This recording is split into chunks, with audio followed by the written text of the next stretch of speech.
In the 1980s, a female orca started wearing a dead salmon on her head like a hat, and within weeks her entire pod was doing it too. That's not a joke, it actually happened, and it vanished as fast as it started, only to resurface decades later when another pod picked up the exact same trend in 2022.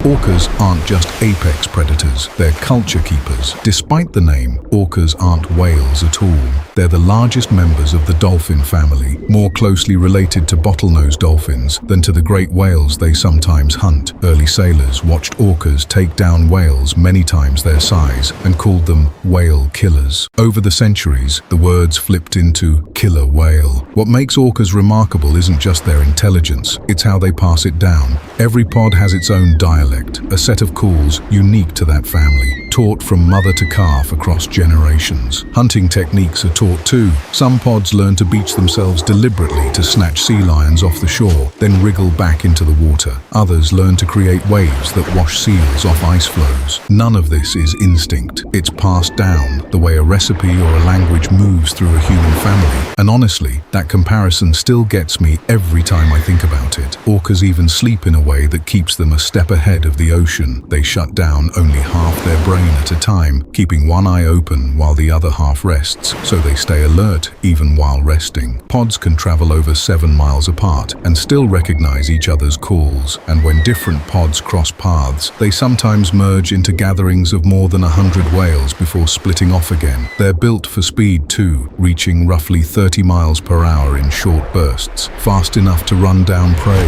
many times their own size. And despite the fearsome name, there's no confirmed case of a wild orca ever killing a human being. Every recorded attack on a person has happened in captivity, where stress and confinement change everything about how these animals behave. An apex predator with no natural enemies, its own dialects, its own fashion trends, and a memory that spans generations. Orcas aren't just hunting the ocean, they're building a culture in it. Which animal should we dive into next? Drop it in the comments, and don't forget to subscribe so you catch tomorrow's animal.